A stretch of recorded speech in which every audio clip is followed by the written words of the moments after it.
Coordonnées, photos, préférences, nous sommes près d'1 milliard de personnes à diffuser sur les réseaux sociaux ces données très personnelles. Mais où vont toutes ces données? Sont-elles utilisées à des fins marketing?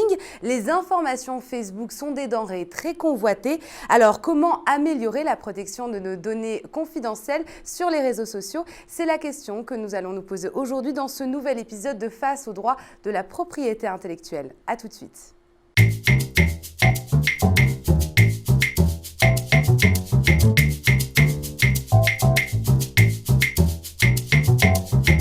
Je sais que nous avons fait un paquet d'erreurs. Ce sont les mots du PDG de Facebook à la suite des révélations du Wall Street Journal sur l'envoi à des régies publicitaires de données personnelles. Alors, ce scandale remonte maintenant à 2010. Aujourd'hui, que reste-t-il de ce mea culpa? Comment mieux protéger nos données personnelles sur les réseaux sociaux? C'est ce que nous allons voir dans cette émission et j'ai le plaisir, pour répondre à cette question, de recevoir nos experts aujourd'hui. Bonjour, maître François-Pierre Lany. Bonjour Agathe. Alors vous êtes avocat spécialiste dans la propriété intellectuelle au cabinet d'Erienic et Associés. Bienvenue. Oui, merci. À vos côtés, comme à son habitude, Mathieu Coulot, bonjour. Bonjour Agathe. Vous êtes expert juridique chez Syntec Numérique. Tout à fait.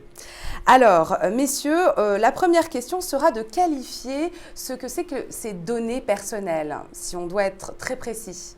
En fait, ce qui est important en matière de réseaux sociaux, c'est de comprendre qu'il y a deux conceptions des données personnelles qui s'opposent. Il y a la vision très française, très européenne des données personnelles centrées sur le citoyen, qui doit être protégé. On ne doit pas utiliser ces données personnelles de manière commerciale. Et puis, il y a d'un autre côté la vision américaine, qui est beaucoup plus pragmatique. Ce n'est pas le citoyen qui est vu en premier, c'est le consommateur. Donc, on peut utiliser les données qu'il met à disposition sur les réseaux sociaux de manière commerciale. Et ces deux conceptions-là s'opposent en matière de réseaux sociaux.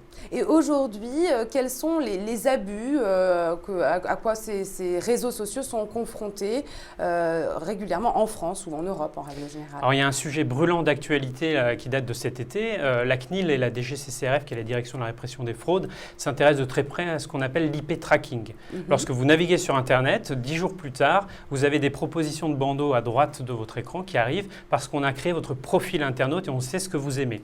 Voilà, les consommateurs se plaignent beaucoup de cette méthode qui est à la marge de la légalité mais qui pourtant pour l'instant n'est pas illégale.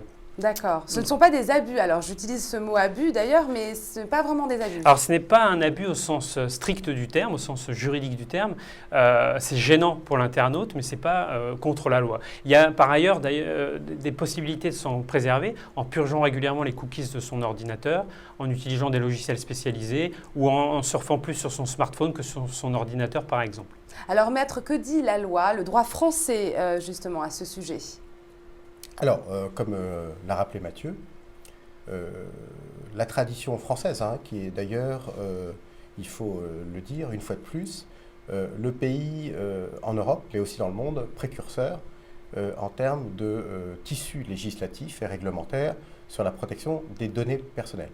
On a une disposition légale, aujourd'hui ancienne, mais qui a toute son actualité aujourd'hui, qui est la loi de 1978, modifié par différents textes, enrichi par des textes européens et notamment la directive européenne, qui effectivement assure aux citoyens une protection toute particulière et extrêmement forte sur l'exploitation possible de ses propres données personnelles. Très bien. Et quelles sont les règles qui sont imposées à ces réseaux sociaux par la CNIL, qui est donc l'instance de contrôle? Oui. Quelles sont-elles? Alors, la première règle essentielle, et j'insiste souvent dessus, c'est l'internaute qui est responsable de la divulgation de ces données. On y reviendra plus tard, et à ce titre, c'est lui qui assume la responsabilité de sa diffusion. Et il utilise une place publique en tant que telle, que sont ces plateformes informatiques, et c'est à lui de se responsabiliser, de se former, de s'informer pour protéger ces données. Il n'en demeure pas moins qu'il y a un certain nombre de recommandations, un certain nombre d'avis, notamment avis du G29, G29 qui regroupe l'ensemble des CNIL européennes sur le territoire européen, qui émettent un certain nombre d'avis, à ce jour globalement respectés, à ces réseaux sociaux, à ces plateformes informatiques. Bien, la première de ces règles qui semble évidente, c'est définir des règles de paramétrage claires, précises et transparentes pour l'internaute.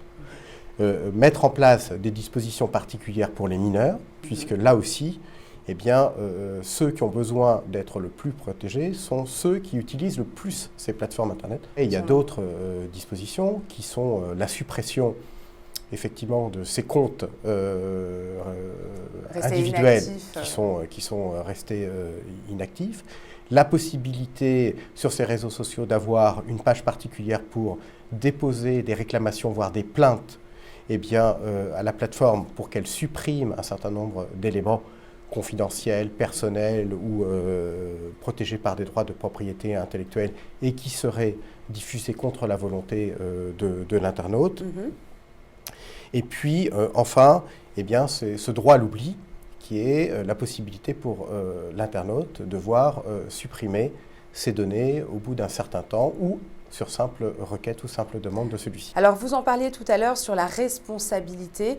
Cette responsabilité qui est de l'internaute, quelles sont celles des réseaux, des plateformes, notamment sur l'intégrité et la sécurité, deux choses bien différentes que vous allez nous expliquer de ces données? Oui, alors l'intégrité d'une donnée, c'est la garantie que les caractéristiques d'une donnée que vous diffusez via ces plateformes Internet eh bien, ne puissent pas subir de transformation, de pollution ou autre. C'est une intégrité, c'est-à-dire mettre en place les outils techniques pour que la donnée que vous mettiez ne puisse pas être transformée. Et puis, il y a la sécurité de la donnée.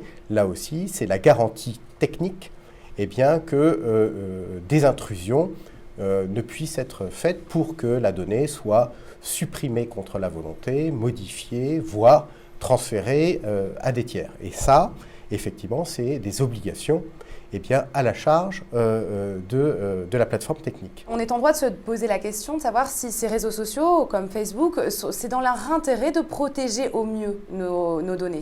Oui, absolument, parce que c'est une relation de confiance qu'ils établissent avec l'internaute. On l'a vu de manière contractuelle, mais aussi de manière stratégique. Parce que si vous voulez aller mettre vos photos et votre vie privée sur ce réseau social, alors on met des guillemets à vie privée, il faut que la plateforme soit de confiance, que les données ne se partent pas en Chine ou qu'elles ne soient pas piratées par n'importe quel hacker venu. Voilà, donc s'ils veulent monétiser leur trafic, ces sites sont quasiment obligés de manière stratégique d'avoir des procédures de sécurité et des technologies de sécurité à toute épreuve. Alors Facebook, par exemple, a une charte de protection, une politique de protection qui est mise à disposition de ses internautes.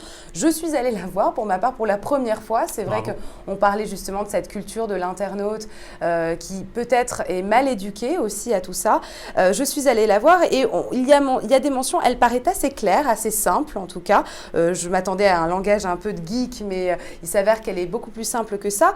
Mais il y a quand même des notions qui me semblent assez floues, notamment, je cite, « Choisir de rendre des informations publiques désigne parfaitement cette fonction.